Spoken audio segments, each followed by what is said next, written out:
Shri Vrindavan Dham ki jai, Shri Mayapur Navadvip Dham ki jai, Shri Jamuna Mai ki jai, Shri Ganga Mai ki jai, Shri Jalangi Mai ki jai, Bhakti Devi ki jai, Tulsi Maharani ki jai, Ekadashi Vrata ki jai. Go Premanandi! All glories to the assembled devotees. Hare Krishna. All glories to the assembled devotees. Hare Krishna. All glories to the assembled devotees. Hare Krishna. All glories to Shri Guru Shri Ranga. All glories to All glories to Shri Prabhupada. Hare Namo Vishnu Padaya Vishnu Prasad Vishnu Namaste Swami. Stay Saraswati Devi Guru Charani Shri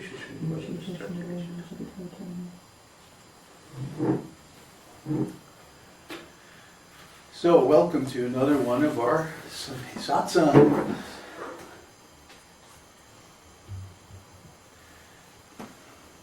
And I hope everybody's in good spirits today. Yeah, we sure are.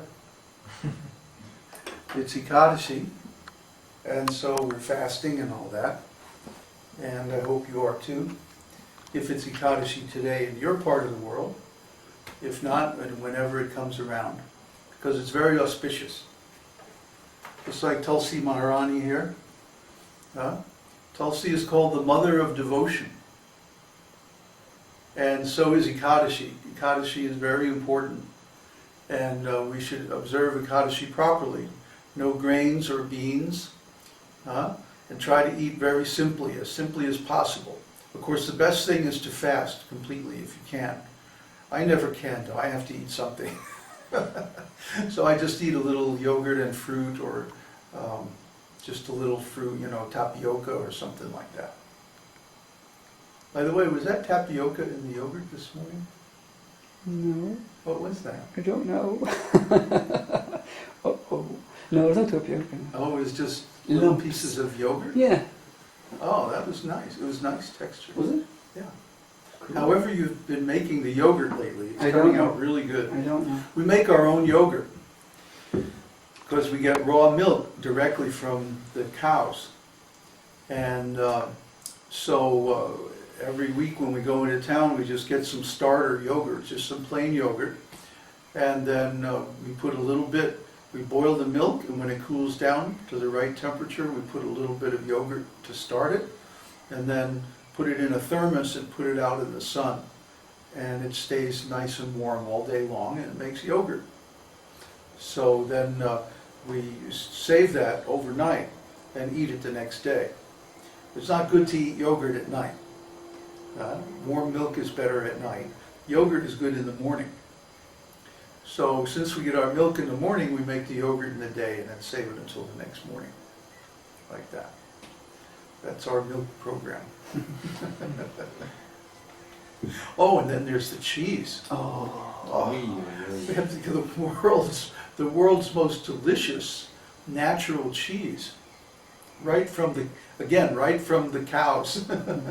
It's so fresh. I mean, it's literally right out of the pot, and we take that cheese and make quesadillas, which, if you don't know what that is, it's a tortilla with a layer of cheese on it, which is then melted in the pan, and then we put another tortilla over it with tomatoes and cucumber and all kinds of spices, and I'm getting hungry just thinking about it. Yeah, thanks. Let's talk about something else for a while. Thank you. We've had some very interesting talks lately in the last few weeks, and especially even the last few days, based again on Vedānta Sutra. Vedānta Sutra is turning out to be a gold mine of insights into the Vaishnava philosophy.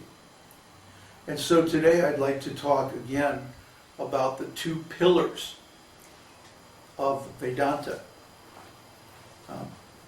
We always talk about how our process of knowledge, our epistemological process, is by deduction, and how material science and so many speculative philosophies use induction. So what exactly is the difference between deduction and induction? And why is inductive reasoning always speculative? And why is deductive reasoning superior to that? So superior that it's used by the Vedas. Well, let's give an example of inductive reasoning. Florian? Well, okay, there's. Florian, you have to come over Oh, I here, have to come and over. then you have to speak into the microphone, where nobody's going to be able to hear you.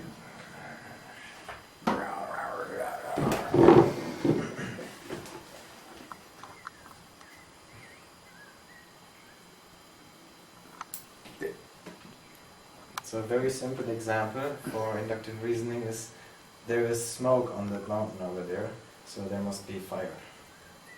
We judge by our sense perception, and then we conclude because of known facts or things that occur, often when we observe it, that there is some relation between the occurring fact and the hidden fact. Like if there is smoke, then there must be fire. That is induction. Oh. How do you know it's not just a large talcum powder spill? I don't know, and that's why induction is so fraughty. Fraud? Faulty. Faulty, okay. Yeah. Okay. That's the whole thing. Yeah. There are many, many causes that could possibly cause any effect that we see in the world. We say where there's smoke, there's fire. But the smoke could be some kind of illusion. It could be a mirage. Sometimes in the desert, you look down the road and you see what looks like a big puddle of water, or even a lake crossing the road. But then when you get down there, there's no water at all. It's dry as a bone. And what's that? That's an optical illusion caused by refraction of very hot air hitting the cooler air. So it looks like a reflection, but it's actually a refraction. It's something else, in other words. These kind of illusions are very common. We talked about how people have 4 defects. And the first one is they're always in illusion. Why? Because they're in a material body. So the very first thing is we think we are this material body. And then we build so much of our identity and our thinking and reasoning off of that so-called fact. I am Mr. David Bruce Hughes. Or whoever, This body is named like that. But I, the living entity within the body, am a different entity completely from the body. What am I? I'm a spirit soul. I'm an emanation of Krishna's spiritual energy. But the body is just a machine made by Krishna's material energy. And if I wasn't here to animate this body, it wouldn't do anything. So, we see that the process of induction is always faulty. The scientists look at some star that they see in their telescope, millions and millions of miles away, or even millions of light years away, in some other galaxy. And then they start speculating all kinds of stuff about it. Oh, it's this type of star, and it was born in this type of cloud of gas, and then it goes through these different stages of evolution, and then eventually it turns into a nova. They don't really know. They call themselves empiricists. And they say that we can't be sure about anything unless it's verified by empirical observation. Yet, they make so many speculative leaps of faith based on their assumptions.